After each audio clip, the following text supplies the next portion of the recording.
Welcome to the Boston's Big Four podcast. Cast. New news about music and sports every week, sometimes. All right, we're back. Another episode of Boston's Big Podcast. We got JR Specs with us. Main Zone. Yes, sir. Main Zone, and residing in New York now, but a product of Maine, just outside of Bangor. And you've been dropping some great music lately. We just talked about the Whale Machine album you just put out. Been dropping singles like crazy. I just discovered you with the Red Solo Funk single a few months ago in the video. Owen's been getting into your stuff lately, so we're definitely happy to have you. Welcome. Yeah, thank you for having me, man. I really appreciate you guys are part of the few that have like come out of the woodwork to support Whale Machine that wasn't in our like personal circles up there in Maine. So I really appreciate it. I love that. I forget how I found you exactly, but it had to have been through another Maine artist. I feel like the Maine artists stick together. You know, they're always Jack's promoting a each other. sleuth. Jack finds the people. I don't know what it is. I He do. always finds people. You gotta have that, bro. You gotta have your homie that does the digging for sure. You're like a bloodhound for talent, I guess is the best way to say it. I try to be. That's dope. I like that. But yeah, a lot of talent up in Maine. And your name has been coming to the forefront lately. I've been seeing, you know, you have a song with Spose, like I just said, with Be All. You probably know Matt Giard, aka Shanghai. We've worked on some stuff. Yeah. We haven't put anything out yet, but we worked on some stuff. I got one Nice. with Ben's Been Dead that's coming soon. I love Ben's Been Dead. He's one of my favorite artists right now. I try not to like be too, I don't know, conceited talking about my own music, but the song that Ben and I have is legit. Like I can't even imagine what you guys would come up with it's because bugging, dude. I'm excited. Oh man, I can't wait for that. So I was mentioning earlier that I went back and looked at some of your old stuff on SoundCloud, and I went back to like 2016, the first thing that I could find, and it was fire. I mean, it was raw hip hop. The bars were there, the flow was there, but it seems like the last few years you've been really working on your singing voice. Mm-hmm. So talk about that, kind of finding your singing voice and the melodies and that. So first I got to throw a footnote on there. Like I've been releasing music since I was, the first tape I put out was my 15th birthday. Okay. I've been recording Was this since a few years 2014? Because I think I saw something that came out in 2014. I meant to Owen we don't dug need to farther dive than into me. that too much because it should not. Okay. Where did you find this? Where did you Yeah. find I don't this? know. Well, I'm a Oh, YouTube man. music boy, so people Okay. I'm not a Spotify guy. I'm Yeah. a YouTube music baby. So You what I'm can looking definitely at is find my the old OK Saga. Yeah. Dude, you got the Blue Yeti. That's perfect. Yeah. That's like Wow. that's what Jack's got right there. I actually Yep. have a unopened Blue Yeti right here. They're they're just like, I don't know. They're the staple. Yeah. And It's the definitely a good MPK, I starter. have one of those too right behind me. That's Yeah, very that is the nice. setup when you start for sure. I love it. That record was just like I was 14 and I had been working on music and put a tape together. I definitely I had taken it off like the major services. I'll probably go back and wipe it from the rest of the places soon just because like it's not, Is there not like really something I'm anything? proud of, you know. Oh, is it the content, or do you just like? You Yeah, want people to bro. see I sound like I'm 14 because I was 14. Okay. You know what I'm saying? Yeah, yeah. Like, what are you gonna do? Could be- It's a necessary you can step. resell But, that. like, It's yeah, a good yeah, no. re-release someday. We'll make like a platinum edition version, and no, but so the joint that was it called Trust Me? The joint that you found on SoundCloud. God, it was an EP, like 3 songs, I think. Yeah, so it was probably I had a record, Late Work, that I put out in 2016 that I made most of it when I was 16, and that one is also like wiped, but I left a few songs up that I felt like held water. So that was probably what you found was like the highlights from the old tape. Okay. And then since then it's just been like, you know, get a little better every year. You know, I'm kind of glad that I was dropping when I was like an early teenager because it wasn't good. So but we had it out of the way. You know what I'm saying? So it's like the next time you exactly. better. And I've been doing that for I don't know, damn near 10 years now. So the last few years have definitely been focused on like coming up with catchy stuff, like figuring out how my voice works in terms of singing and not just spitting, because I've had like the rap thing down for just my rapping voice down, I feel like, for a few years, but I'm still figuring out how to sing. And now I finally have like harmonies in my bag a little bit that I can make these stacks and stuff. So it's gonna be really exciting, the next like full record I put out, I think.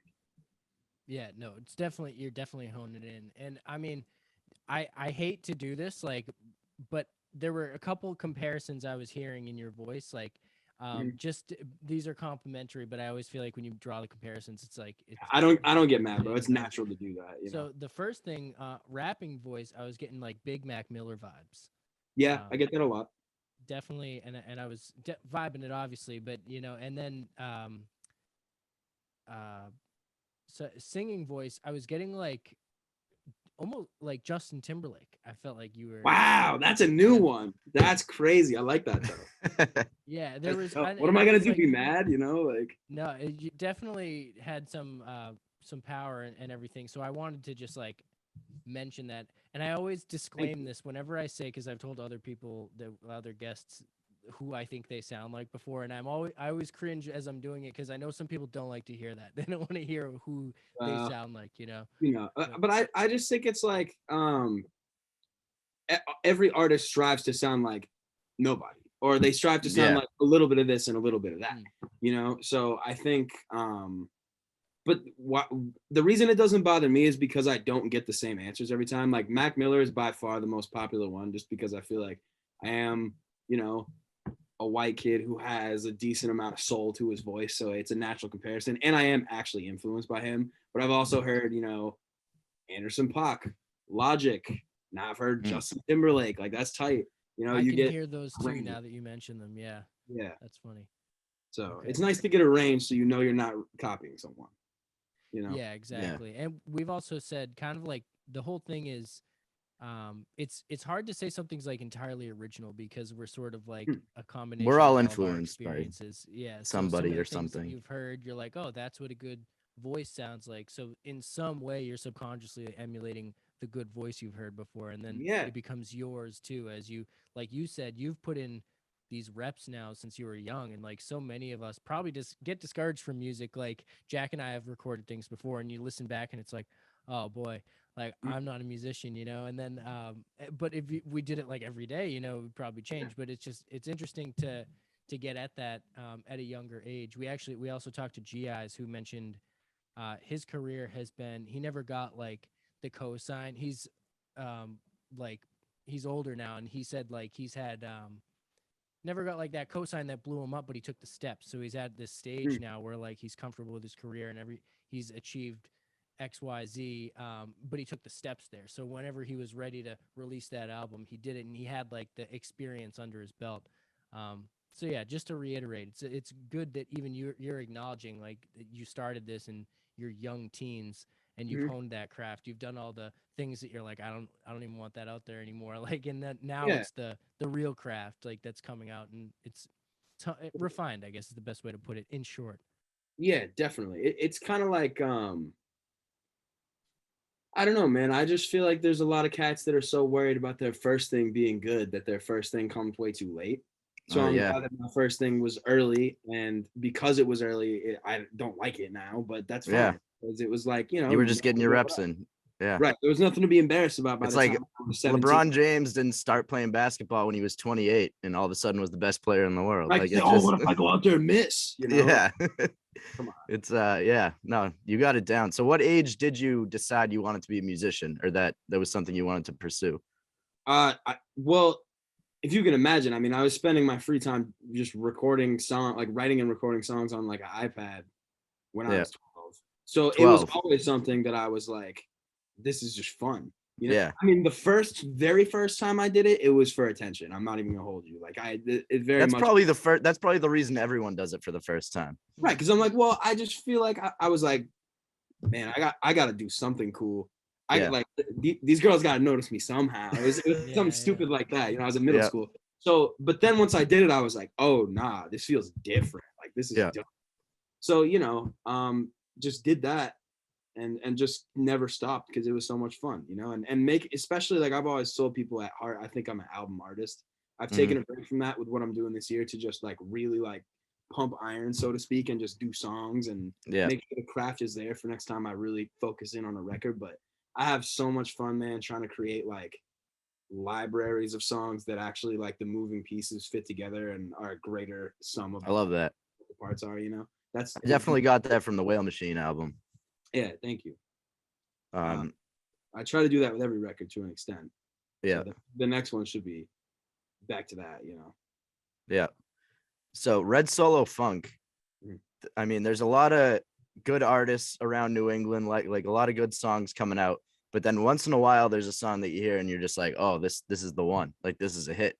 That's what I felt when I heard that song. Did you have that same feeling when you were making it?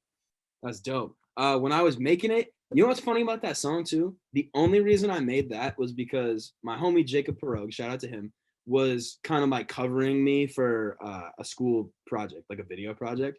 Yeah. And so he came over to like shoot pictures, shoot an interview, and he was like, "Oh, I want to get some pictures of you recording." And I was like, "All right, well, I was making a lot of music at the time. I was not, shy about just hopping into the process. So I was like, it would just be easier for me to actually make something than do, I don't know, some BS and have you just snap while I'm doing it. So I was like, Yeah. I'm gonna just start making a song. You can just hang around.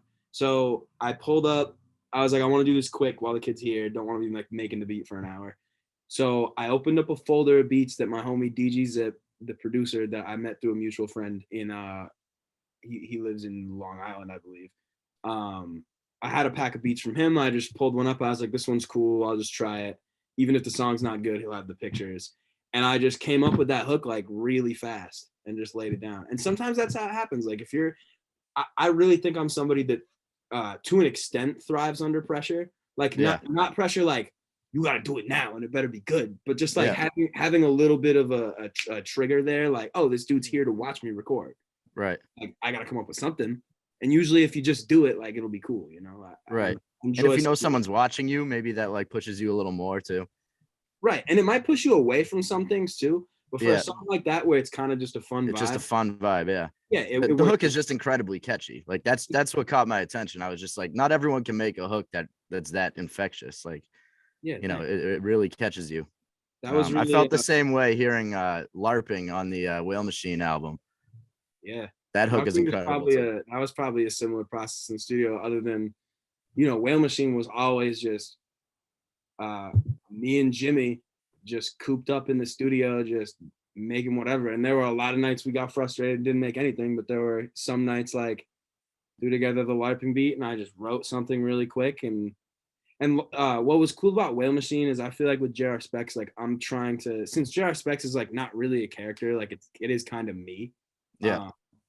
I try to like represent my like person accurately, if that makes sense. But with Whale Machine, I felt like if I said whatever, as long as it sounded good, it was cool. So there were times I would say things that maybe don't like illustrate my character exactly right, but they just sounded good, and it was really freeing to do something like that. That's good to be able to do both. Like you have some records where you're sticking to step outside yourself. Mm-hmm. Yeah, no, definitely. It's good to, and also like, I don't want to get into it too much because I don't want to give away some of my like evil mad scientist ideas for later, but I got some alter egos as well that I kind of love use that as outlets for when love that J.R. Specs. Yeah. Stay tuned. The best, like having characters to put your things through, because even you can. I got several. Those... What? I got several of them. Yeah, and the music exists. It's not like something that I'm gonna do later. You know what I'm saying? Like it. Oh, okay.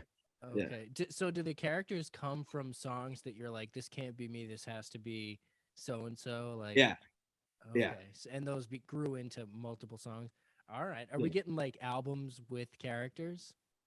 That's the fun part, bro. I don't know. I could do whatever I want because it's like I have a folder of Blink-182 like pop punk ripoffs, and I have a folder of like Lil Uzi Vert stuff.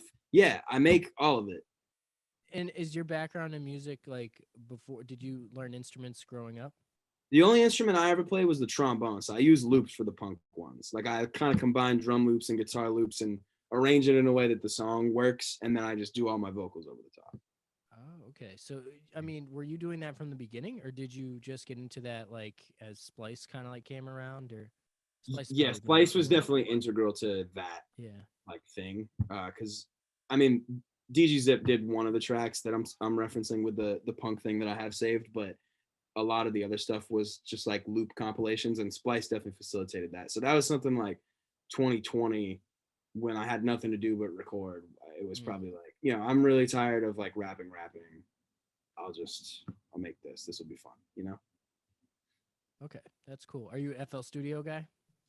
I'm a Logic Pro guy.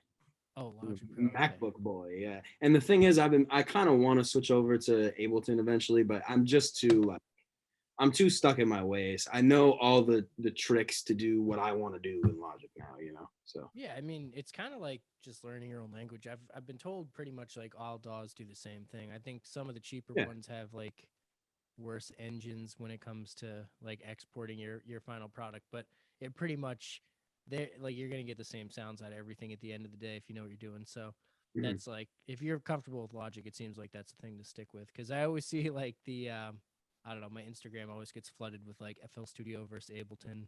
People just Mhm. like arguing about it or like jokingly arguing about it, like which one's actually better. But Mhm. you know, they are what they are. And I There's actually hear there's about Logic all definitely the time these days.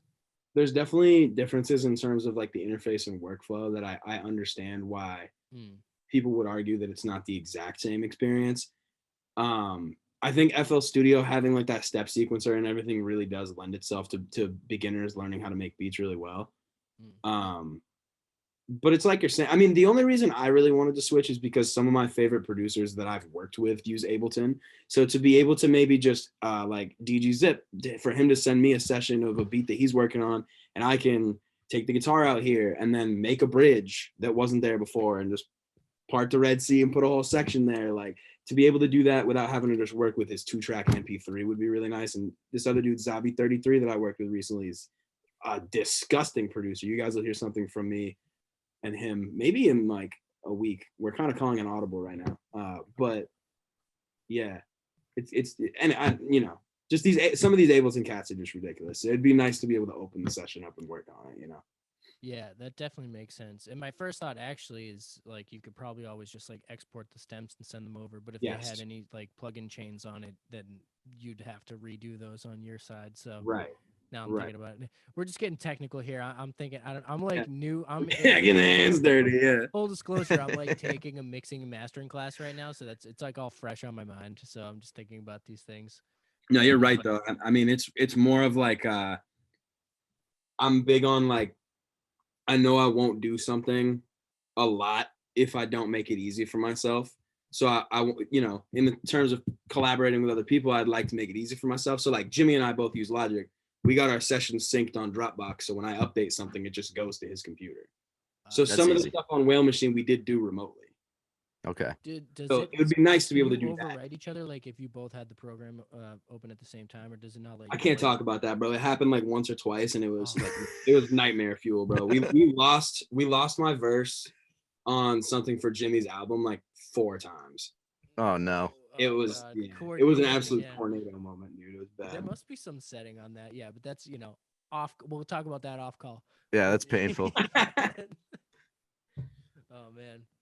So you went to UConn, right? Yeah, I just finished up this past spring. Oh, okay. So what was it like being at school and working on music? Did you have like a setup in your dorm? Like how did that work? I had a similar setup to what I have right here. I mean, if you see, I have like a little like booth set up right here, but I had just a mic set up in the room. The acoustics were all right down there, and it was just kind of a laptop, little interface, mic stand, and a Rode NC1. I've moved up to a different mic that's a little better now, but working on music in college was tight because I mean, music's become such a common hobby that there's like cats everywhere you can work with, and I met plenty of dope Right. people through college. And my buddy Trey Breezy that I did Red Solo Funk with, I met at school. Oh, okay, cool. He's still there. Actually, he's finishing up his senior year right now. I just went there to do a music video with him for his song "The Motion" that I'm on last week. Word. But college is tight, man. I mean, it just fosters an inherent like communal thing. You know, like we had the student record label UEG. That was really fun to be a part of for like 3 years there. Word. Yeah. So I don't know. Working on music was tight, and also like the pandemic happened and we had online class, so I was recording an ungodly amount when I was. Yeah, you had all the time in the world. Yeah. What else was I doing? You know? Right. So what was that that video that you did? It looked like kind of like a Tiny Desk concert. Where was that done? You were performing. There was like a bunch of records on the shelf behind you. Oh, okay. So I've done a few things like that. So I just needed you to specify. That one was the Wuss Radio, which is the Yukon campus radio station. There was their live sessions. So it was like we played live on FM radio. It was like Oh, that's sick. myself and a childhood friend that goes to the University of Hartford. His name's Max, and like some of his buddies from the jazz program. We kind of like threw a band together, did like live versions of some of my songs. Nice.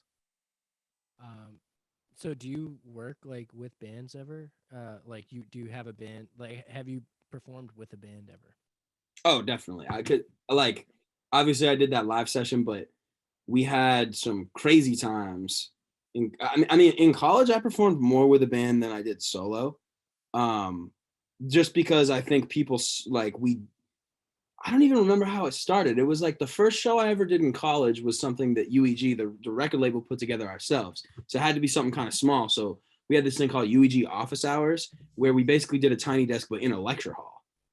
So Okay. for That's that, so like cool. kind of the whole point was for it to be acoustic. So I put together a band for that. And then we were like, man, this shit was kind of easy and it came out really good. So the next performance we ended up doing that. And then, by junior year we opened for Phony People at one of the radio shows at Oh, school, that's sick. which was dope. I And we had found out a- about them. One of our friends who has come on the podcast before opened for them like a couple of years ago, and that's how I Oh, found yeah. out about them. They're fire. Dude, they were cool as hell too. I wasn't paying attention because I was focused on performing, but somebody said they came out and they were vibing during our set. So that was really dope. Oh, that's awesome. We got to meet him afterwards. Love So to see that. yeah, it was Word. dope. Do you prefer performing with a band or just with a track? Experience wise, well, it depends what songs I'm playing and what room I'm in. Because if it's like a basement show and I'm trying to like turn people up and I'm doing some of my harder, like more, I don't want to say electronic, but like sequence drums type stuff, I don't really want to put that into a live context all the time, But for songs that already sound half like they were done live, like it's so sick to be able to like like there were shows too where we'd like improvise a song from scratch, like they would put something together and I just do a shitty freestyle over it, but it was fun, like, Yeah. and it was No, probably that's fun for super the audience. cool. So Like I with the hope. guitar loops and whatnot, you Yeah. can like throw a beat together with the right musicians. You could throw a beat together, yeah, in like 5 minutes. These dudes are filthy, man. I mean, that was the coolest part is my buddy Max was at such a good jazz school over in Hartford. Like the cats he would bring out to like just do us a favor by like learning my songs and playing for the day were like Hmm. you would not believe. I mean, they just sounded so good. So I was blessed to have that. Yeah, no, I've said it so many times on this podcast, like true session musicians, and it sounds like these people were like the people who just like the language of music makes sense to them. That Mhm. is the most interesting thing to me, to have somebody just kind of be like, they'll hear a few bars of your song and they're like, got it. I know how this song Right. goes. And you're like, what? And they'll just pick up whatever instrument and play it. And you're like, how are you like this? Yeah. But that's the coolest thing ever. These And, guys you were know, like, we only have to rehearse for like an hour. It'd be like a show that I really needed to go well, and I'd be like, all right, let's just link up for an hour and make sure you guys got this. Hmm. I think there might have been a show where we never rehearsed and we just ran through it right before. Yeah, no, I believe it. Yeah, one of my buddies went to Berkeley, and that's exactly like he doesn't. If he's playing one of those shows where it's like mostly covers too, like especially mainstream songs, he's like it's all the same patterns. Which actually leads me to my next question. It looks like Jack might be on a quick internet intermission, but we'll have him back in a few.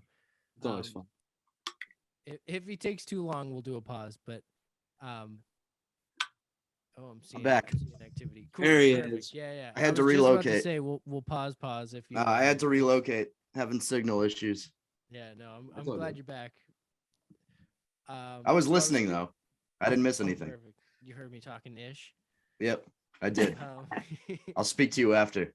yeah. So I did want to ask, like, in your time now working with those people, and I know I was asking about like you making the beats, because I feel like it's kind of rare not rare. Everyone definitely tries their hand at it, but to have like the artist also be working on the production side of things, like and being comprehensive in it, have you learned like anything about like the patterns of music, like through exposure to those guys? And I know you said there wasn't like a Oh yeah. formal training. Mhm. So I Um, imagine like you're making more informed decisions now, like putting together different, like some of those loops, like probably, I don't know exactly how to explain it, but like they just fit better with other ones. Like I'm sure you're just like I was saying, a more informed decision, I guess. mhm. Well, I definitely what's good about it is like I have just enough music theory knowledge through my experience playing jazz in high school to be able to speak like baby talk levels of music theory to the jazz musicians that I've played with, being like, hey, like I don't think this chord is right. It might need to be, you know, like a different voicing, or you know what I'm saying? Like I have enough terms I could throw around that I can get my point across or at least gesture at it. So yeah, I don't know. I'm thankful for the experience I had with live music, and I definitely want to do that again soon. But my buddy who kind of helped me put those bands together is moving to Orlando, so there's gonna be a little bit of a reshuffle the next Oh, time I that's a need. good excuse to go play in Orlando, though. Hey, I gotta text him and let him know because I really will. Um, I'm trying to have more touring experiences now that I'm out of school, you know, and Yeah, going to absolutely. shows. So Did you do a lot of shows in Maine when you were there, when you were living there? Um, not really. I'm trying. I guess I only really did one like legit show in Maine, but it was live. Like that. It was crazy. It was this joint, the Bangor Arts Exchange, and I really like. They put me like I was not an artist that had any experience like headlining shows, so they put me in their smaller room with like a 50-person cap at first, and I was like 50-person cap, and they were like, yeah, just if you sell it out, we'll move you up to the bigger room, and I was like, oh, bet. So I moved like as many tickets as possible, and we moved like 120 tickets for pre-sale, uh, Oh, for my first show in my hometown, basically, and it That's was awesome. dope. Like a lot of cats popped out from like high school and like nearby colleges, and I had like my parents were in the crowd, like some of their friends were in the Of crowd. course. It was a super dope, just like event. I don't know. So you got like a pretty good, you were able to build a pretty good following locally, it seems like within your Yeah. immediate community. I would say it's like I'm very well supported by people that have at least a little bit of a connection to me personally. Yeah. And it's now That's important though. That's where it starts. yeah, because if they don't believe in you, then who will? But Right. I think the last 2 or 3 years it started to seep more into like discoverable territory where Yeah. I will have friends of friends and sometimes friends of friends of friends that become like devoted fans, you know, and that's super cool. Yeah, absolutely. Like I said, I don't even remember where I found you, but Mhm. if you came across my radar, that means you're in the scene somewhere, you know? It means Right. your name's out there. People are talking about you. Right. that That's tight. gatekeeps the scene. Yeah. Exactly. Nobody, I nobody's do. not gatekeeping me. It's too early. You know? Nah, there's no gatekeeping here. Everybody's welcome. Yeah. Oh man. So you've been What is dropping a your lot of favorite singles. show- Oh, sorry. I was gonna ask where your favorite. Oh, yeah, yeah. Performance Go has ahead. been. Was Favorite that performance? your favorite performance? Favorite performance is like, it's between that in Bangor and the time I opened for Phony People, because the time I opened for Phony People was just like like I don't know. Those are the two times that my set has gone like flawlessly. Like did not make any mistakes. Crowd reaction was crazy. I think I'm gonna go with the Phony People one, just because that was so dope that it went well enough that the headliner was like came out for a minute and like enjoyed the set, like genuinely, you know. Yeah, that's incredible. Meant a lot to us, definitely. Nice. So what are the plans for you said you're really an album-based artist, but you've been dropping a lot of singles lately, Mhm. kind of just experimenting with your sound, trying to develop your sound. Mhm. What do you have any plans for an album in the near future? So I won't call them plans, but there's like definitely kind of ideas bouncing around the old noggin. Yeah. The thing right now is like you were saying, I'm doing a lot of singles because I don't know if you guys are familiar with like the structured schedule, but I'm doing this promotional thing essentially called JR Specs Payday, where on the 1st and 15th, when you would maybe get a direct deposit, is when my songs drop. So I'm dropping Okay. 2 songs every month for the entire year. So to me, that's like, For the whole year. yeah, so that's 24 singles. So that's Yep. kind of is a living, breathing project in and of itself. So I am devoting most of my time to that. In the back of my mind, like the ideal scenario for me is to really like stay on it and have a lot of songs ready, and maybe like all the songs are in the books well before the end of the year, so I can get a good start on an album. Because I do have ideas that are kind of you know, like seeds of ideas, but I need one to like really be a tree to do a record, you know? Yep. Your writing process must be really fast, right? Like, are you kind of just like popping ideas out, like punching them in as you record, or do you really take the time to write out, or do you just have I things love talking written? about this. So it's a mixture, right? Because number one, the thing you're saying about punching ideas in as I think of them and not writing anything down, I do that, but that's a new thing that I started doing like 5 months ago. And as soon as I tried it, I'd only done it for like fun, like trap, like Uzi auto-tune songs because I know that's how they record them anyway. And when I started doing it for like JR Spec stuff, I was like, whoa, like you just get completely different ideas. Like you can't you can't overcomplicate anything because you'll forget the line. Right. You know what I'm saying? So the word economy has to be right. And you have to say, You can't have too many syllables in there.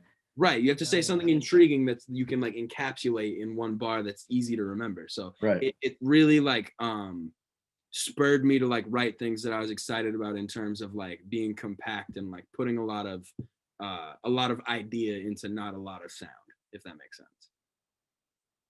Yeah, no, that like you were saying, the word economy is huge, and like picking the right time to use syllables, like syllable accentuation, like it's all Mhm. that stuff. And I feel like in the moment you get it the best.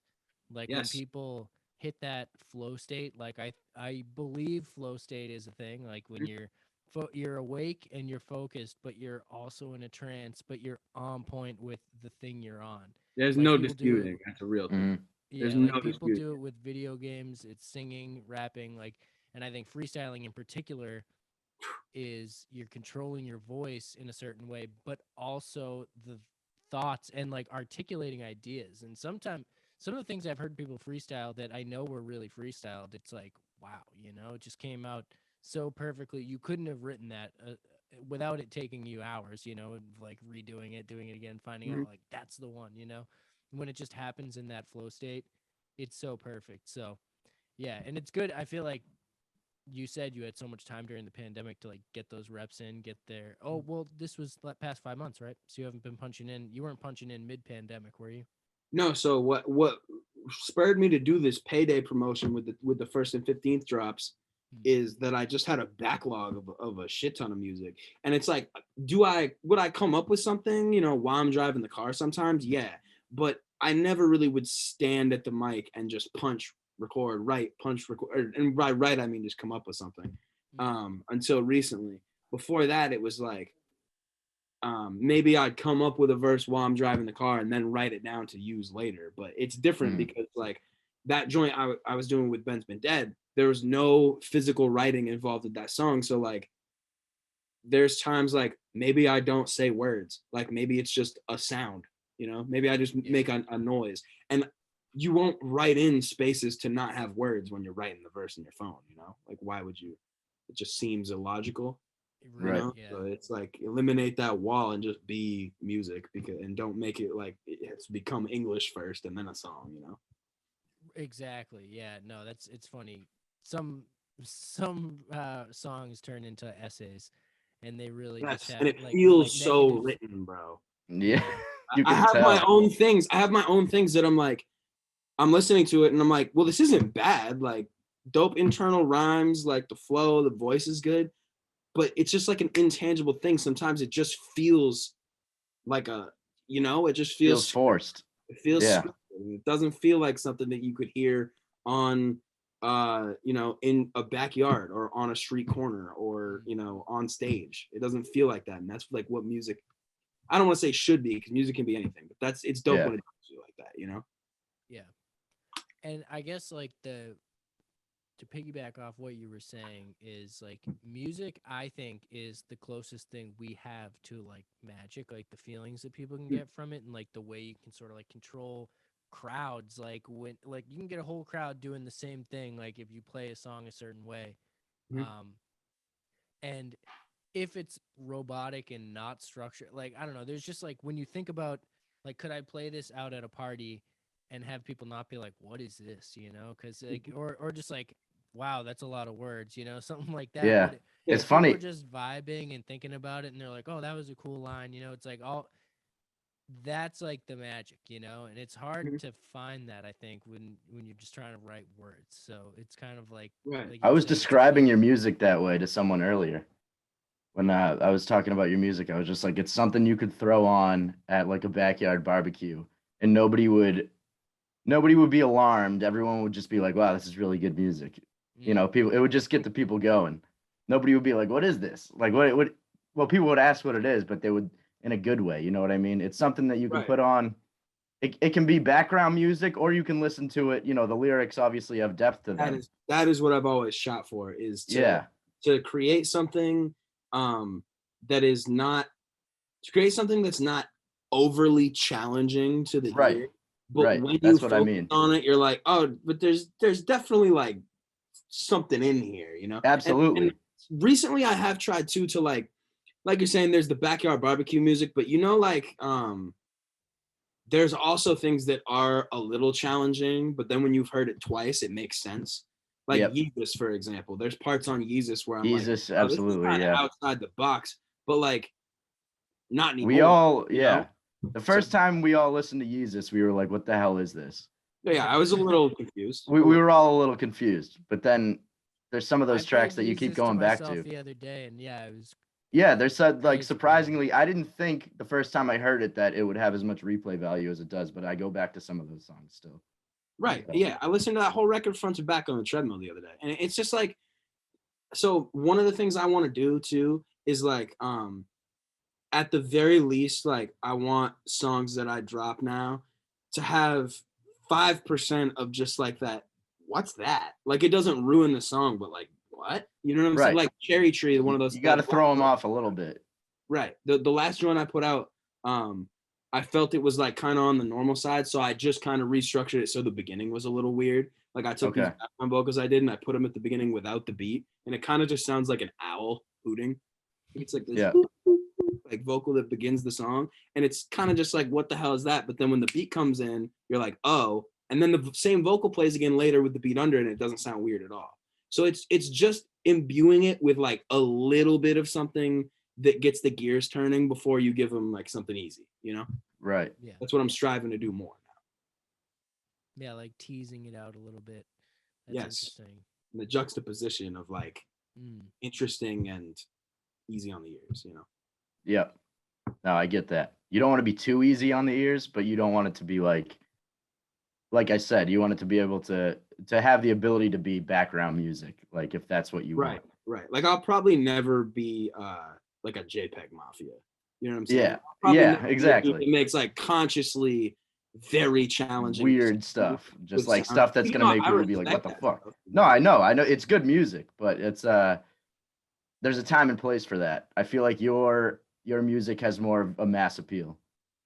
Right. And it's I would never, you know, like stuff like that, like JPEG Mafia's All My Heroes Are Cornballs album. Like I'm not a huge fan of his, but I like a lot of the songs that he's put out recently. But it's not background music, you know. It's Right. like it's almost like some art house shit where like I go to a museum to like stare at a painting. You know what Yes. I'm saying?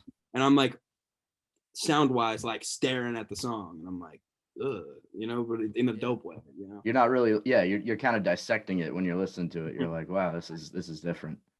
For sure. So, speaking of song meanings, I did want to ask you this on record.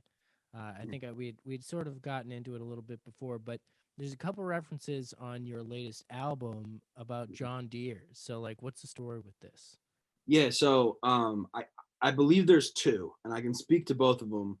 One's crazier than the other. So Okay. the first one is, there's obviously a song, I think it's track 4, called John Deere, and it's like a tribute to it's a tribute to being like 18 and about to be done with high school, basically, because the song is like, I wrote it when I was 21, the whole album, and it's like a tribute to, oh, I'm about to graduate college, like my childhood's like really done. So the song John Deere is about this story where I had this homie who lived, he's still my boy, who lives next door to my parents at home. His family does. And I was like super tight with their family. I'd always go over there. Like it was the type of thing where his mom told me to just stop knocking. Like I could just walk into the house if I wanted to. So I spent a lot of time down there. And when I was about to leave for college, like the day I was going to leave for college, my dad was like, all right, pack your stuff. And then he was like, oh man, I let Tim borrow the lawnmower. Can you go down to Sam's house, my friend, and get the lawnmower from them? And I was like, yeah. And then he was in the driveway and I was like, yo, like I'm leaving in like 20, 30 minutes. So like, I'll see you when I see you. And he was like, word, bro. And I like gave him a hug, whatever. And then got on the lawnmower and started driving home. And I started crying my eyes out on the lawnmower, like in the road. And I was like, I really hope nobody's seeing me right now. So that's why the lyric is, I can't lie, I shed a tear on a John Deere that my neighbors borrowed from my pops. That's real. From the cops, or at least we pretend to, like, and then it goes into a whole portrait of like childhood. Damn, I love that. I'm about to shed a tear right now. That's Yeah, a strong I love feeling, that. though, when you're going off to school and you're like, this is the last time you'll see your friend because you. Yeah, that's real. We've been there. I mean, Sure. Yeah. Yeah, that's crazy. Emotional. It was wild. And then to speak to the other reference of John Deere, it's like a reference to the song, because in track 10, which is The Edge / Uncle Al, the first half, The Edge, is it's about kind of being a freshman and not being outside of your comfort zone yet. Like you're kind of cooped up in your dorm, maybe a little depressed. Yep. And this is the craziest thing. Like I've talked about this a couple times, but I'm not like a big artist, so like things don't catch fire. So I'm happy to explain it again. But it's crazy because the song The Edge, like, goes through the narrative of the album and connects all the dots manually, but like really subtly. So it starts with the intro, and then there's a bar. It's like they played my music before the game on the turf with my crush in the bleachers. Pre-game, they put my song on the speakers. I was feeling like a giant. And it's like the lyrics, if you actually read them, they like list every song, like The Turf, track 2. Yeah. The girl in the bleachers, Baby Knock Me Down, track 3. And then I say sick. something about the John Deere, that's track 4. And then I talk sick. about, I love that. but it's not explicitly like stated. So it like catches you up to the present. And then that song, then in the middle, when it goes from the first to second half of the song, there's a sound of like a plane flying over, and it pans from left to right. And it's like, we're finally caught up to the present. Like, let's stop living in the past. And that's the end. The last 2 tracks of the album are like, let's be here and now. Damn. I feel like there's so much depth here, like, and so much thought goes into your art. And I feel like a lot of that has to do with the fact that you started so young. You know what I mean? Like, because you're past the point of becoming a good musician. Like, you're already that. Now you're putting more thought into it, and you're trying to see like how deep you can go with it and how creative you can get with it. And it's like people who are just starting out musically, like at age 20, 21, just deciding to get in the booth, I feel like they don't have those skills yet to really make that sort of a project. When you just record it and it sounds good and you go, ooh. Right. That's like the beginning step. But you did that when you were 12, so you're way beyond that now. Maybe to myself. I don't know if everybody else is like, ooh, but nah, it's tight. And I think what's even crazier about it is like, do I think those songs from 2 years ago hold up? Yeah. But recently, like the last few weeks, I'm just like, oh, I don't know, like this thing I made is all right, but I'm not that excited about it. This thing's all right. But you stop and you listen to the thing from 2 years ago that you're maybe in the back of your mind comparing the new thing against, and you're like, oh man, I can do better than this. Because I like that 99 Daydream record. Like, it's a dope record in my opinion. I listened to it yesterday, I'm playing. But if I did it today, I would have done a lot of things differently. And I know I can sing better than that now. Yeah. And, I know I've picked up new writing techniques, and I'm very sure that the next record I put out is going to be once again, like you have to step away a little bit and be head and shoulders above the last thing to come back and do the next one. Absolutely. Really think I'm almost there. And when I do it, like I think it's gonna be a world beater. You know what I'm saying? I love that. And I believe you when you say that, because you've reached that point, like in your artistry, where like you know you're good. Like we've had artists on before, like they're like, the next thing I drop is gonna like change my life. And they know that because they've reached that point where like they're so confident in their art. And you know, you're past the point of figuring things out. I Mhm. feel like I'm I mean, figuring out some things, but not how to write a song. as Yeah, one. exactly, I'll always exactly. get better, but I can make one now. You know? Right, exactly. So you're in your bag right now, as they say. Yeah, I like that. I'd like to think so for sure. Yeah, it honestly sounds like you're super productive. Like, not only is it the quality of music that you're putting out, but the quantity. It sounds like you really can put that together in a pretty quick time frame, which is, I think, like Mhm. the biggest thing, because you're gonna stay relevant by doing that. You're doing 2 songs a month. You're gonna stay in people's ears. They're gonna be great songs, so they will have replayability. And like you said, this whole year is gonna be a project in and of itself. So this will probably get bundled up in some folder at some point, like a Considering playlist it, or yeah, something. definitely. Yeah, so I feel like Playlist at that'll least be for sure. yeah. Well, I'm sure someone even will just put them in a playlist themselves just Mhm. to keep that 1 year of songs like coherent. Mhm. But I think you're killing it in that way of marketing, quality and quantity. It's just like all working out, and I think that's the recipe, because like we've seen that work with Russ. I feel like that's worked with Migos to an extent. Definitely Russ started to inspire some of this Payday thing because he did a song every week. And I Yep. mean, that was SoundCloud, so it was a little different, but and I am seeing, you know, some of these songs aren't doing as well as I might have hoped because I am oversaturating, but what am I gonna do? Stop? You know? No. I'm Yeah. No, you can't. And out it's the all whole thing. they can be listened to at any time. So Yes. what's Exactly. going to happen is you're going to keep putting them out, and people will keep seeing it. What happens to me, and like I'm I'm definitely guilty, because Jack gets me hip to a lot of the local people that I didn't know about before. And like I used to think like I knew a lot of people, and then like I'd learn about this next batch or this next group or whoever else. So there's always somebody. But what happens too is like I'll get these like ads my way, like, and I'll see people and I'm like, oh, that guy's from this town or that town. But then I'll see it a few times and I'm like, Mhm. who is this? And then I click on it and then I Right. listen to their stuff. And it like usually takes a few times. So even those first 2 that I skipped, and they might have been paying for the ad, or like their Yeah. song was promoted by somebody or shared by somebody, it usually takes a few times to hammer it into me. And I'm sure Yeah. there's people who are even more stubborn than I.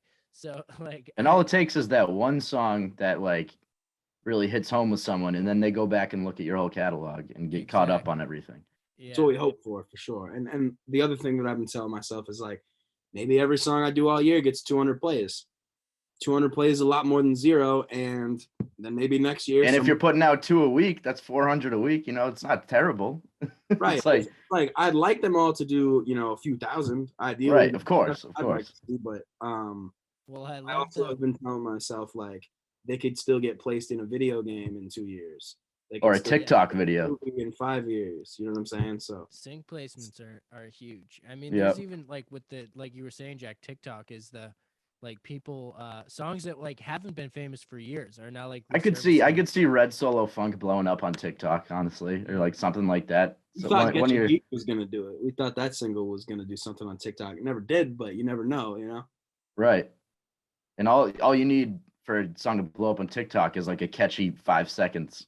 Because it's not like And, they're long And I'll videos. never make something on purpose for TikTok, I don't Right, think. right. But it has I was touching on earlier that whole thing about how I did like the weird vocals for the beginning of the song. TikTok has definitely made me think about like how to not compromise on the art, but just maybe give a moment that does grab attention. Because Yeah. that is the science of like not hit making, but the science of making something that is attention grabbing is Mhm. fun to me. So it's not really a compromise to try and work that in. Right. Lately, I've just been like trying to, you know, have a beginning to the song that's not just the piano without the drums, you know, like try to just something that's like, whoa, like this is a cool, just opening, you know. Yeah. And that lends itself to TikTok because like if it's really an attention grab, like maybe that helps it get become a popular audio as well. Yeah.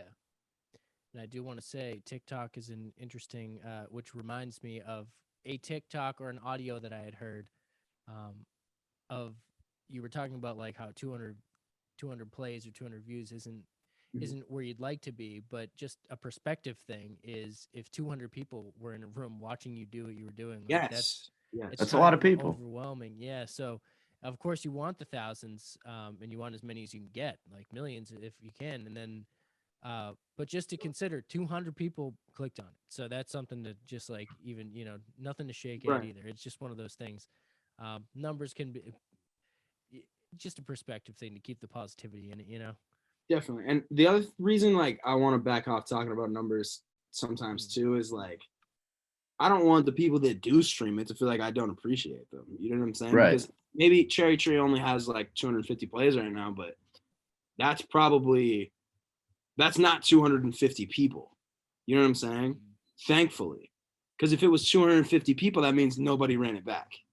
True. So to That's the true. people Yeah. that listen to it, I would That's rather true. it be 5 people and have 250 streams. You know what I'm saying? Yeah. Than Yeah. 250 people.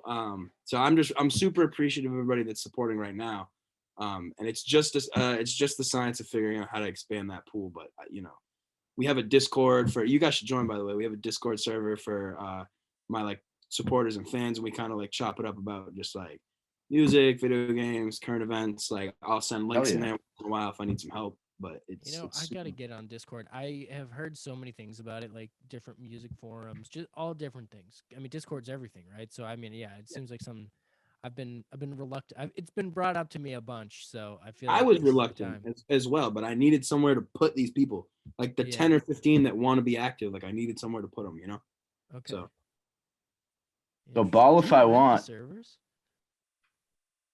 Oh, Ball If I sorry. Want has almost 18,000 that one's streams doing right now. super well. That's one of the ones Yeah. that tickled the algorithm a little bit. So Yeah. That's one of the ones you released this year. Heart Candies is over 1,000 now.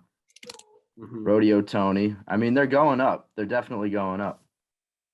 Yeah, and it's dope to see that.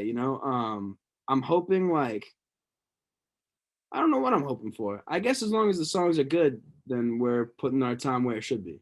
But As long as you're happy with them. yeah, I'm always happy with the songs. Yeah. I have toned down my like perfectionism because if I was, doing my Kanye thing, like we wouldn't be able to drop every 2 weeks. But Yeah. I've lowered my expectation to like every song needs to be 85% of what I feel it could be. And that's when I pull the trigger. Right. Because otherwise you'll never pull the trigger. That's a good Right. rule. Exactly. We've talked about that before. How like sometimes you just gotta let it go. Yeah, you have to because what they say is like if you work to that 85% level, you're releasing a lot of stuff, and eventually your idea of 85% is better than somebody that's stuck on being a perfectionist anyway Yeah, Mm. you're right. because of the practice. Absolutely. Yeah. We got Knox Beats came on here. I don't know if you're familiar. He's in New Hampshire right now. He's originally Not. from Weymouth. And he has songs that have been Grammy nominated and he doesn't like them. Or not that he doesn't That's like them, he good, dude. doesn't like the That's good. mixes. And Yeah. he's talked about how it's just like not the same. Mhm. And it's just like interesting when he's like, oh yeah, my preamp was all off, and it's just like, Yeah. okay, like And then we've had other artists who like they'll put out songs and they'll be like, oh, this is the hottest shit I put out. They'll promote the hell out of it. And then 2 months later they'll be like, oh, I hate that song. Like, listen to the next one. Like it's Yeah. kind of funny. Well, People it's get tough. over it fast. I think for a lot of artists that are like very their identity is invested in the music, which I think mine is to a degree, even though Yeah. I've tried to create some separation, but you don't want to feel like you are one song. Right. Like you don't want to feel like that's you. So if it goes too big, it's almost like an adverse effect, but you got to be able to detach, you know what I'm saying? And just be like, That's hey, what Spose talks about that, who we mentioned earlier. he's a perfect example because that's Yeah, I'm awesome. mystic, man. Yeah, that song went bananas, but then he kind of has a love-hate relationship with it because it kind of painted him as a parody rapper, and he has so much other great stuff. So it's like you don't want one song to signed, define you. He got Yeah, signed. he got signed off of that song. I think it was Universal. He got signed and they wanted him to do that again. Right. And then the song Pop Song, it would like I feel It was Yeah, like that's what he talked similar about in type Pop thing. Song. Yeah. Right. It's No, interesting. yeah, you definitely don't want one song to define you. If you're a true artist, and especially like you said, like you're always working on projects and trying to, you want the whole project to speak for itself. You don't want one song to define who you are as an artist. Yeah, definitely. And well, I will say too though, like if you're somebody who's detached enough from their ego that Yeah. it doesn't bother you to be the guy that made X song, good for Yeah. you, dude. You know what I'm Yeah. saying? Good for Awesome. you. Like that's dope. Like get paid, and don't it doesn't bother you. That's good. It's never good to be bothered, but it's just it's a common perspective to not want to be boiled down to that Right. track. Yeah. Well, some people don't even get boiled down to any track, so it's good to be Some right people there. don't That's get boiled true. at all. Yeah. Yeah. Some people never get in the studio. Yeah. They just talk about it. Exactly. Right. Just talk about it. So, So I just want to say I'm putting it out there, and I'm not trying to stir the pot. I just want to put this out there. I'm Uh-oh. not trying to stir the pot. This is me Not just trying to speaking stir the pot. facts. yeah, my Um, lack of media training is going to kick in. Here we go. I think yeah, I just want to emphasize this isn't me stirring anything up, but I think that you're the next king of Maine. Spose has Oh, been no. dethroned. Stop. Let me tell you what. We love Spose. We've had him on the podcast. No, I He's a love good- Spose he's is a the great dude. guy. I love Spose. Like all I'm gonna say is, Spose has done astounding things in terms of being a successful artist on his own terms. Yeah. Like, things he's done like are insane. Like he stayed in Maine. He's still in Maine. He stayed in Maine, Streams crazy. He has a raised crazy a family of 4 kids off of his money that he made Bro, from music. I don't know how much time you guys have spent in Maine, but you can go like, I mean, I don't live anywhere near Spose. I'm like 3 hours from him. He's in Cats at Wells, my right? high school love Spose, dog. Yeah. Like there was a kid I grew up with that was just like, yeah, man, Spose is my favorite rapper. Like it was, you know what I'm saying? Like it's, and that impact is like you can't match that. So I Because think he was the first from Maine to really do it, like on a right. large Well, scale. first I know of at least. I mean, and Yeah. and more important, or not more importantly, but remarkably, like the one that repped us the hardest, like it never left his identity. You know what I'm saying? He actually just leaned into it. So Absolutely. I think any success that I have is at least informed by his career. So Wow, Yeah. that was He such paved a the way. political answer. He paved the way. right. That was a political answer. That was I Yeah. could not tell that you don't have media training. yeah, no. No, I mean, that was- it definitely. When I was a kid, because every kid that grows up on rappers that brag wants Yeah. to be the best. Like there was definitely an element of like, I'm gonna be the best rapper in Maine. You know what I'm saying? Yeah, And yeah. Oh, Now it's like, do I want to be the best? Like, yeah, everyone does, but it's just not something that I try to like fixate on. You know? Right. That is Absolutely. what solidifies to me that you're the supreme king of Maine. Just so humble. I don't know. That's crazy, dog. Oh my Yeah, but does he have Susan Collins giving everyone brain now? God. never heard of her. No, yeah. That's a King of Maine lyric. No, I love that song. I play That's- that song plenty of times. No, I'm no, sure that's like an anthem in Maine. I'm sure that gets It's a lot dope. of play up there. it's dope. Dude, I love that beat too. I think that's a goddamn Chan beat. I don't know Yeah. how familiar you guys are with him. Yeah, He's yeah. I know He's about him. super talented. I love his style. Like, he's crazy. There's a lot of talent up in Maine. Shane Rise too. Shane's a Jay dude. Spin. Yep. Plenty of crazy dudes, especially down there. Yeah.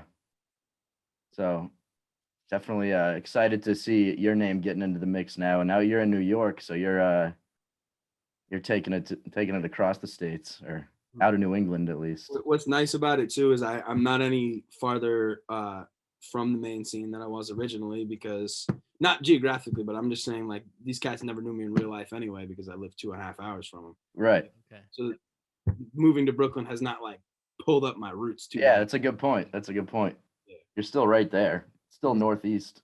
Mhm. So For have sure. you linked up with anybody in New York yet, or how long have you been there? So I've been here since the top of December is when I moved in. Oh, okay. I've definitely like I'm still kind of meeting people, you know, like I've linked up with a lot of the cats that I already knew. I haven't done a ton of I haven't really seshed up with new people much yet. Yeah, you got to get settled. It's only been like a couple months, so.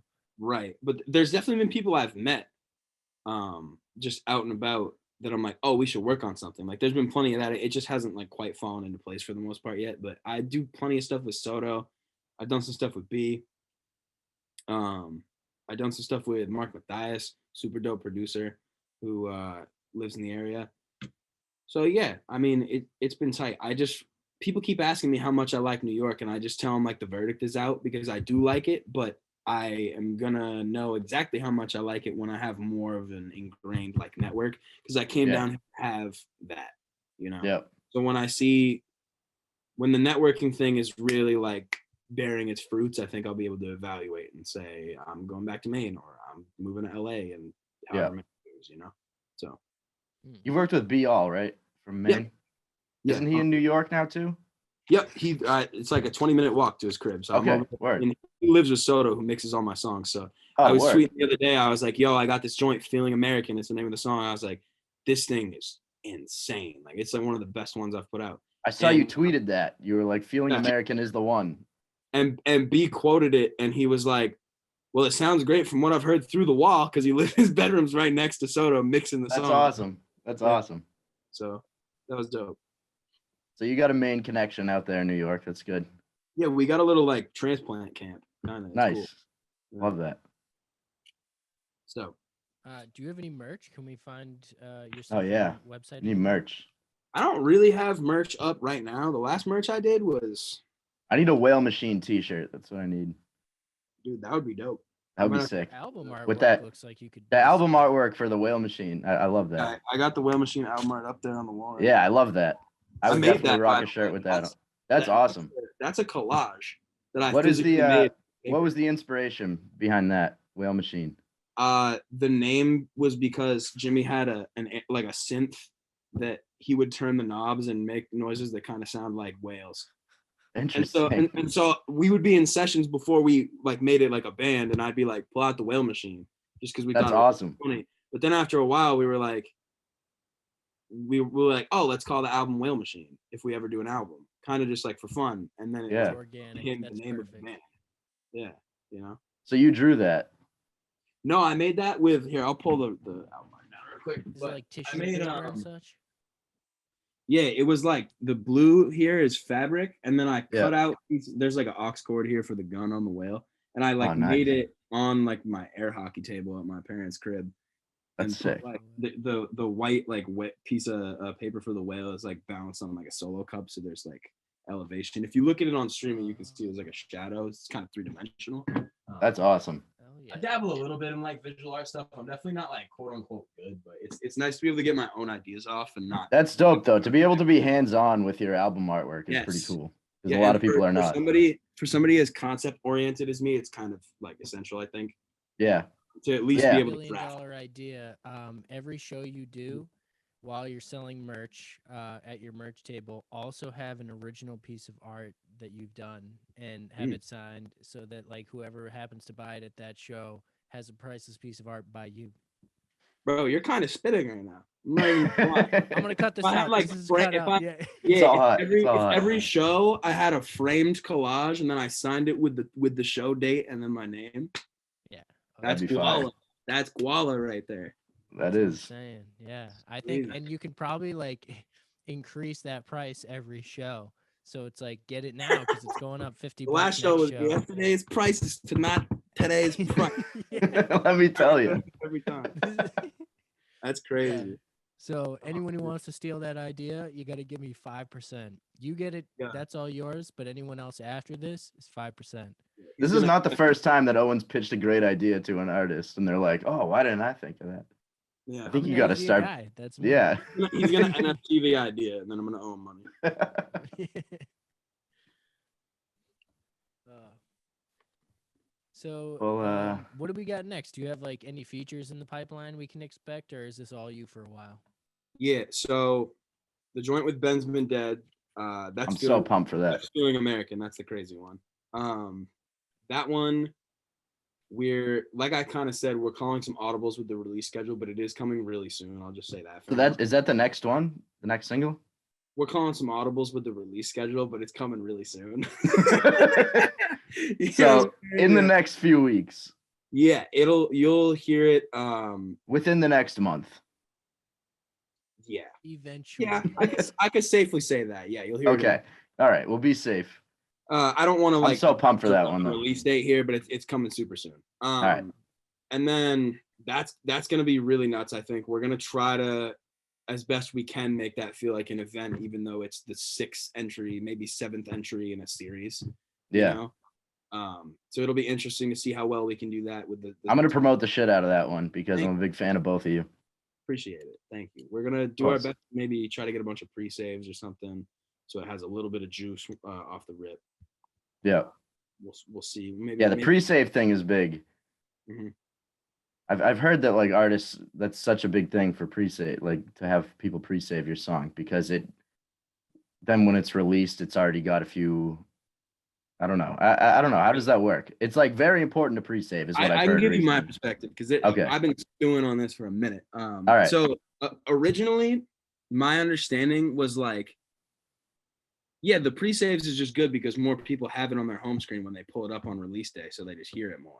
Right. But that's really not why. Like, is that true? Yeah, but I think we just don't, as regular people that are not super involved with like the back end of how these apps work, we don't think about the fact that the app is designed to accurately evaluate how good something is and mostly how effective it is at keeping you Yeah. on the app so that Yeah. there's more, you're listening for longer. So Spotify is like creating this black box algorithm. Nobody knows how it works to evaluate like if this song is what's keeping you on Spotify. Of course they're going to factor in like, do they have active fans? So Right, they probably afford value to a pre-save. They afford value to if you don't. When Drake drops a single, like millions of people pre-save it, so they're like, okay, Right. this has drawn people into That's the why app. He's like at the top of the Discover list anytime. you Right, listen to new exactly. songs. And everybody makes it past 30 seconds probably because they want to see if the joint's actually good or Right. what hidden features on it. You know what I'm saying? So Right. every metric that you can think of that might indicate to Spotify that the song's got like I feel like they probably factor into their algorithm somehow. They just might That wait. makes sense. You know? That's definitely That's my true. new kind of. You have to prove to them that you have a following, basically. Right. And even if you don't have a following, like your song could still go, but it's just, I feel like the skip rate has to be fantastic. You know what I'm saying? Like everyone who hears True. the song likes it because that small. Everyone who hears it listens for the full 3 minutes or whatever. Right. Like, Right. yeah. Exactly. Do you get those metrics? As Do an I artist? what? Do they tell you like how like when people skip on average on your songs? I don't think they tell you nothing like that because I don't think they necessarily want you thinking that hard. You know, Mm. I don't know if they want you to be like, oh, well, I need to make seconds 20 to 30 of the song much better. I don't You know if I want artists thinking that hard. No, yeah, you couldn't pay me to operate that tells way. you. But. I'm pretty sure YouTube tells you. It's interesting. I haven't seen it on Spotify for artists, but I try not to stare at numbers all day anyway. Yeah. Yeah, no, that's a good idea. That's smart. It is what it is. You just got to keep going regardless. So, For sure. And the comforting part, like conversely about what I was just saying about the algorithm's probably more detailed than we can grasp because it's smarter people than me writing it, is that they're probably doing such a good job of writing this complicated ass code that a good song does have a better chance, you know? Mhm. As long as you make good songs, if they're accurately evaluating, bing bong. Like it's, you know, it's fairly bing simple. bong. Bing bong, you're definitely a New York guy. Right? Yeah, the New York's coming out of you. No, dude, I don't think they like Bing Bong here. I don't think they like Bing Bong here, dog. Oh, I they think don't? they Well, were it's probably played tired out of by it before now. everything else. Yeah. You just bleep True. out Bing Bong. You're like, what did he say? No, because Nems has been saying that for years, and now everyone's saying Right. it. Well, dude, that like peaked right before I moved here. Yeah. So everyone was like, "Oh, JR's moving to New York, Bing Bong." And I was like, "Man, this is not. They're gonna hate me when I get there, dog." Yeah. Hey yo. So you're still a Boston? Are you a Boston sports fan? Because you Yeah, grew up in Maine. Yeah, Okay. definitely. I'm not like the only sport that I attempt to watch every game is soccer. I'm a Liverpool fan. Okay. Really? And then the next thing after that is I like the Celtics, but I will, I have to admit when they were not doing so hot, I was not turning the games on because I'm But just right not now, a though, NBA right fan. now they're fun. Yeah, now I'll turn the fourth quarter on. Of course. Watch It's getting more interesting. Yeah. Exactly. So and Robert Williams looks great. Oh my god. Yeah, he does. I love I that. love him. I love I love the way they're playing right now. It's gonna be a fun spring, I think.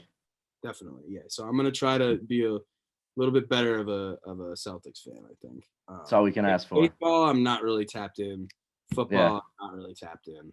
But Oh well. Me neither. if Yeah. I was, I'd absolutely be a Red Sox fan. I'll say that. You gotta love the Red Sox if you grew up in New England. I mean, Yeah, of Yeah, course. I feel like you just by default, gotta be a Red Sox fan, even if you don't know who's on Yeah. the batting lineup or Right. who Right. starts or who pitches. I feel like you gotta at least know whether they're doing well or whether they're sucking, so you I can got just no like. idea right now.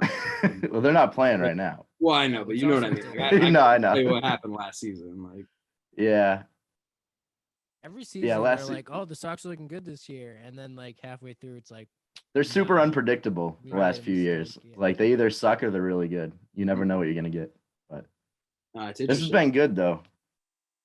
Yeah, man. This is tight. Yeah, you guys do a good job with this stuff. No, we appreciate you coming Yeah. on. "We'll get I you on feel the like, in-person one next time." I feel like I caught you early. I feel like you're gonna be big. Hey, thank you. I'd like to think so, but we'll have to see what happens for the next year or two. I can guarantee you'll get bigger. It's just no. Yeah, telling. you'll definitely There's no get telling bigger. how fast. You know what I'm saying? Right. Which that's But fine. no, with me, I guess. I'm Keep it happy we caught you when we did because I feel like you're just hitting your stride. Like there's a lot to come. A lot of good stuff to come. Thank you. I We're appreciate it. excited. Dope. Yeah, this Yeah, is thank tight. you for coming on. We got J. Hold on. What is your social media? Is it just JR Spec everywhere? Yeah, so Instagram is at JR Specs. It's JRSPECS. There's no K involved. Snapchat No is at JR underscores or anything? Specs. On Twitter, it's JR Specs _ because of that Okay. goddamn Jeremy Spector who tweets about fantasy baseball that won't give me his ad. Ah, Jeremy Spector, come on. Rude. I Who is probably this hit guy? him. I probably hit him once or twice a year, and I'm like, bro, just give me the at. Is he like well known? Who is I got this guy? scammed out of $50 trying to buy the at one time. Really? How'd you Yeah, get some scammed? some dude like saw my tweet and then pretended to be him on Facebook and got $50 out of me. That's crazy. It was This dude- ridiculous. This dude has 124 followers in his No, yeah, pinned he's tweet. dying on that hill, bro. You know Yeah. what he told me? No, we're ending it with this. I don't because like this guy. I said, First of all, he's from Miami of Canada. I did not know that was a place. no, but I was like, bro, let me get this at, like, I'll pay you whatever. And he replies and goes, JR Specs, maybe just pick a different rap gimmick like JR Fedora.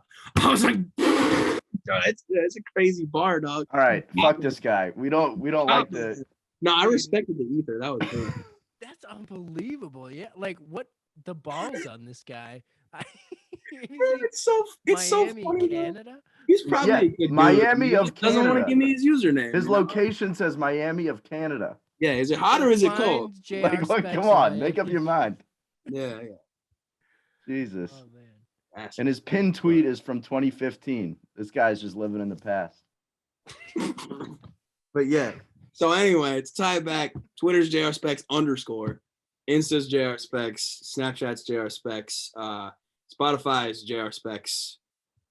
Everything's JR Specs, I guess, other than Twitter. That's good. Yeah, JR Specs. You'll come up, I'm sure, if people search JR Specs. So know. we got JR Specs. Yeah, you definitely everywhere. come up on Google before this guy, whatever That's his a name deal, is, I Jeremy guess. Spector. Yeah. So we're looking for the 1st and 15th of every month. I love that. And next show, we're gonna get some original artwork from you. Yes. So I'm excited I'm to going to see build what it we into can the do. plan. All right. Hell yeah. Man, Thank thanks you for guys coming so on. much. Appreciate you, man. JR Specs. Boston's Big Podcast. We out.